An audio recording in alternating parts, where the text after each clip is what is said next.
Good day, everybody. Thank you so much for tuning in to my video today. I'm really excited to bring some clarity to this incredible piece of footage, probably the second most famous female Sasquatch of all time ever filmed. Second, of course, to the incredible, amazing Patterson footage. The details behind what transpired and all the evidence that happened that led up to this incredible video, and even after this video is now over 12 years old, are these videos and photographs, which are multiple, of this Sasquatch I call Jane, are well over a decade old, and we have new interactions with her. All this incredible evidence is precipitated, but so much backstory transpired behind this, and there's so much garbage and armchair quarterbacks chatting when they don't have a bloody clue about what the hell they're talking about. I'm going to try to bring some clarity to the enormous amount of work and time and effort and the struggle and literally life and death struggle that went into acquiring this incredible footage that I'm so proud of. So I'll start out with the incredible story of Jane with the very first video after I came back, literally came back, suffering from exposure, nearly died several times on the expedition with all the immense danger and exposure and starvation and freezing and hypothermia and everything that I'd gone through to acquire this incredible piece of footage, again, that I'm so proud of. A little bit of backstory to help you understand why it's very frustrating when people say these preposterous things when they just have absolutely no idea. So here's the very first video that I released after I came back and recovered from all the stuff that I'd gone through. I put this video up online, so I'll let you have a look at that, and then we'll go from there. On Tuesday, October 14th, Todd Standing embarked on a 5-day expedition into a region of the Rocky Mountains bordering Kootenay and Banff National Parks. On this expedition, he captured multiple full-frontal facial views of Bigfoot for the first time. As he returned from his expedition through some of the most dangerous backcountry in the world, he experienced several highly unusual circumstances that delayed him by several days. Out of concern over his whereabouts, the RCMP and Sylvanic team agreed to launch search and rescue. Todd returned safely on his own 3 days overdue. Although the expedition entailed significant hardships that were reported to the RCMP, including a dangerous grizzly bear confrontation, Todd and his team consider this expedition their most significant ever. Incredibly significant. I was really proud of the photographs and videos that came out. At the time, I'd just finished becoming worldwide headlines with species protection, recognition, and all that, the work that I was doing with the government to have them acknowledge Sasquatch that I fought really hard for. But this, basically, I just put this footage out there raw, and people were very non-accepting of it. So, and you'll get it, I'll explain a lot about what was going on, but you heard in that video that there were some significant incidences. I was very kind of quiet, and I didn't want to push people too much because of the extreme things that had happened on me on that expedition, and I didn't want to lose the science by getting all crazy and talking about how these Sasquatch were like, they basically were abusive to me and chased me down and all the stuff that had transpired. And I really want to figure out the reasons behind all this and all these incredible interactions. These aren't like gorillas, and no disrespect to gorillas and chimpanzees. These are highly intelligent hominids, and they came after me in very specific ways to teach me very specific lessons. So let's get into just a short little sequence here that I'll tap onto about how they, on the very last, or what I thought was supposed to be the last night before I got picked up, after this, was out there for like 5 days on this expedition. The Sasquatch came and harassed me, and I got this footage. It was on Survivor, man. I'll just play a little short sequence of it, and then we'll continue from there. After sleeping less than 30 minutes, I was awakened by rocks that were thrown at me and growling sounds from multiple directions. After 2 nights of this, I'd had enough, so you'll see me here crack open one of my big flares. Damn it.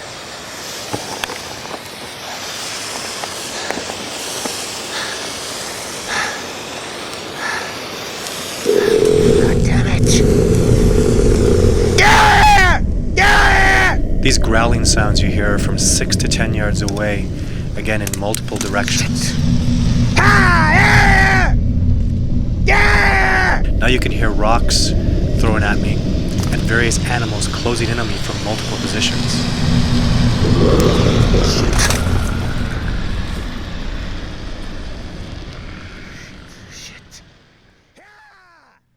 Bad night, to say the least, but tremendous lessons that I learned from that. But we're not going to get into that or beyond that.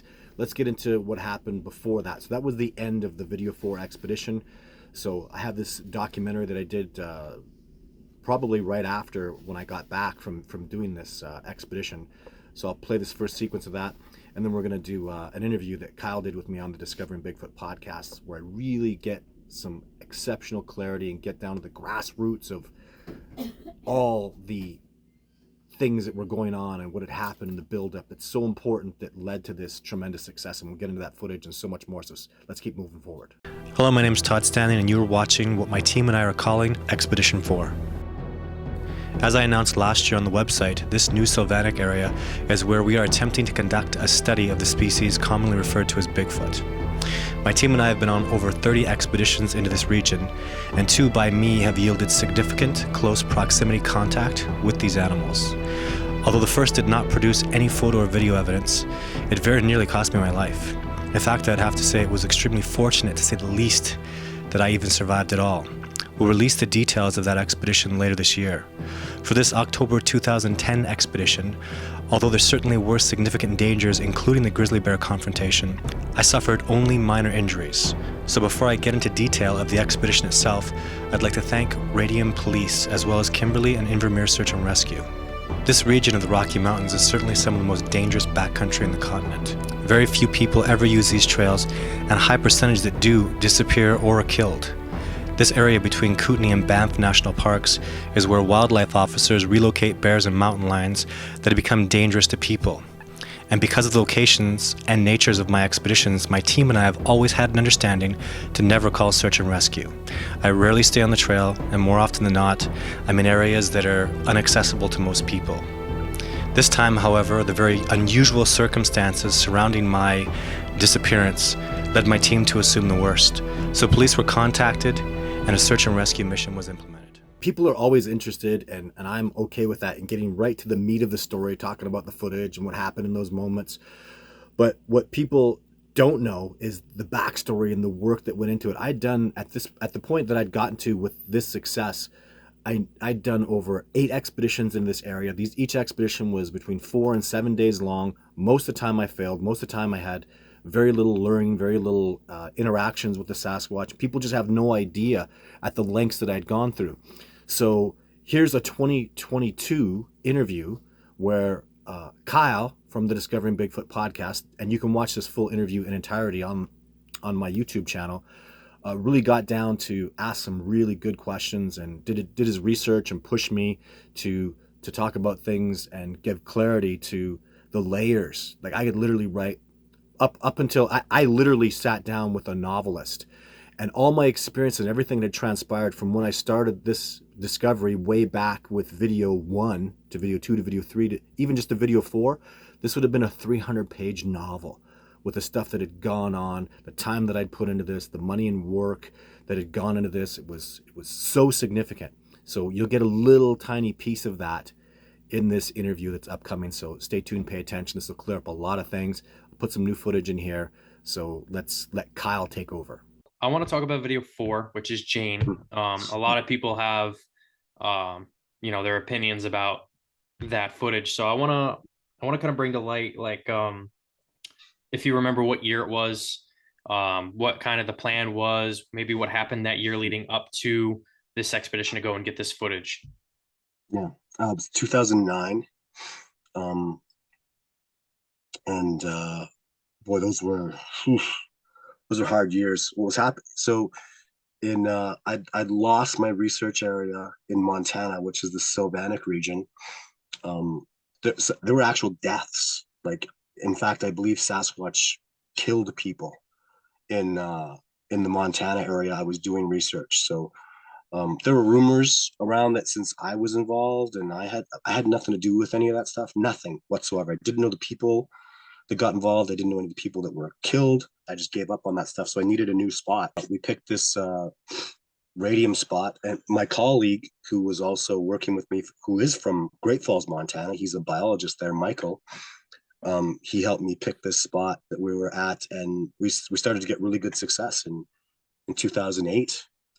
There were clearly Sasquatch there. There were an amazing group of Sasquatch, and no one was ever going to mess with us. We also wanted a research area that was ours, that I didn't have to answer to anybody for, that nobody else was doing the work. And there was not. This was the ultimate, amazing, A+ spectacular spot. Nobody was going in these regions. In fact, quite the opposite. This area is famous for where wildlife officers relocate bad animals. So bears and mountain lions that become dangerous for people, they go throw them in this corridor where I was doing my research. So I ended up having Sounds some like a trouble great with idea. that. Yeah, because bears that see humans as a source of food would be dropped in that area, and I'd have to deal with that, which was problematic often. I can imagine. When I went missing, that's what the RCMP told me. The reason you're having so much trouble with bears and mountain lions is because we put bad animals in that area, because nobody goes there. You crazy maniac! What are you doing back in that corridor? But anyways, and there was things that were different about this troop of Sasquatch that were very exciting, because they weren't really backing away. They wouldn't move off. They would just kind of stand their ground. So I was really, really excited to do this work. And what happened, what I since I didn't have much technology, gosh, I didn't even carry a gun at the time. I had like bear spray and a bear banger and a knife. It was pathetic how poorly equipped I was. We had it broken down to where their home area was, and I needed some bad weather to come in. The worst, horrible storm you ever saw in your whole life, where you can't see your hand in front of your face, because that's cover. And because I knew I could follow a creek in, and then I could follow a special tree line and a cave. Like I could literally find my way around blind, with a blindfold on, with no ability to see, which is what I did. And so it was around, and the best time to get a storm too that's going to melt off and dissipate is in the fall, because in Canada we get these snowstorms that come in early, and the snow hits and doesn't really accumulate, or if it does accumulate, it melts. And if you notice, in the Jane footage, there's snow everywhere. It's melting, literally melting.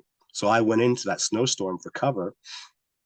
The next day it was beautiful, and well, after the storm was over, it wasn't the next day. It was like 3 days after a snowstorm, or 3 days of a snowstorm. That was horrible. I got into my position, and then my plan after that just fell into place, where the what's happening is, the cave I was talking about, I actually had an audio recorder of me talking. So I left a trackway of me walking into this cave, and then I used a line to sneak my way out where you couldn't see my tracks. And so when the Sasquatch came down the mountain, they could hear me talking in the cave. I wasn't there, and they saw my tracks go in and not come out. So I believe the males went down the hill waiting for me, or messing with me in that cave, while I was trying to approach the rest of the troop, the females and the young. What I didn't realize is the females create another upper perimeter, and that's what I believe Jane was. She was the upper perimeter I was trying to break past to get back into where the main home is. Like, I'm talking where they sleep, like the spot where there's bones and their stuff is there, whatever that might be. So the main sleeping holy grail area is what I was trying to get to. Of course, and I didn't get there because Jane stopped me. I was using what I called a ghillie cloak. It was basically a lead-lined ghillie, kind of, not a suit, but like a ghillie. It's like a big piece of earth is what it looked like, and I would drag that up the hill and stay under it, completely lead-lined, so you couldn't feel my signature, no heat signature, no telepathic signature. It's all blocked off. So I got to the point where I was at, got my footage of Jane, which is multiple shots. And now this is something that's really important too, though, is I had two cameras with me. The reason I had two cameras is at the time, the digital camera that shot in DV tape was horrible at night. I had so much night stuff coming around me. So a friend of mine lent me his camera, said this is one of the best night vision cameras around. And I can't remember, it was like a Samsung or something. But anyways, its low light capabilities were actually really crappy. But I still had it, and I was going to test it just in case something happened. So what happened is when I'm filming Jane in video, and the video is where I'm an expert. I was using my neutral density filters. The footage is amazing. It looks proper and clear. It was awesome. The trees had the snow melting and it was splattering, would splatter on my camera. As soon as my camera stopped working, I would switch over to the other camera. And it was actually, I think it was just a photographic camera. I didn't shoot any video with it. So I just pointed at her and took pictures until, until it got splattered on. Then I would clean both lenses and put them both back up, try to refine Jane again and get more footage. The problem is that the photographs that I have that I took with that camera is set for low light, right? I didn't change the settings. You don't sit there and go, oh, there's a Sasquatch there. I better check the settings on my phone. You pull the goddamn camera out and you go snap, snap, snap, snap, snap. If you take everything you can get, right? So those photographs look really bad. Like she looks orangey. The color and the green in the trees looks bad because it's literally set for low light and it's shooting in not only in direct sunlight, but there's snow on the ground. So the sun is bleaching off the snow, create like it's burning your eyes. It's so bright. So the photographs are poor, but at the time I didn't really give a shit. And I made those public. I didn't care because I know that's Sasquatch. And I knew this at the time too. I also believed the discovery was only years away. I knew I was going to make this discovery happen right away because I was having so much incredible success. Of course, I was wrong because that was literally filmed in 2009, well over, almost 15 years ago now. That footage was filmed. And, the discovery is not moving nearly as quickly as I'd hoped, but that footage that I got that day was absolutely astonishing. I want to make a little. I keep saying I'm going to do this, and I haven't because I filmed it a couple times. Two of the most important things that happened. So, as I was filming Jane for the last time, I was trying to look for Jane. She was gone. So I'm looking around to film for her. What actually happened was a Sasquatch came up to me as I was in that ghillie cloak, and he reached under the cloak. I could feel his hand, and he grabbed my ankle. And he pulled me out. And what was so cool was a Sasquatch drags me along the ground for like 5 meters, and I'm freaking out, right? So as he lets me go, and I spin around as fast as I can. I look, and all I saw was like a tree shaking for this where the Sasquatch had walked off. I thought, oh my God, he must have just ran out of there just before he got a hold of me and blah, blah, blah. But then a few years later, I saw a gorilla do that to a guy on a gorilla watching expedition. A gorilla literally grabbed the guy by his ankle, and this is exactly what happened to me because the Sasquatch didn't run with me. The gorilla just grabbed the guy by his ankle and pulled him at the speed the gorilla was walking.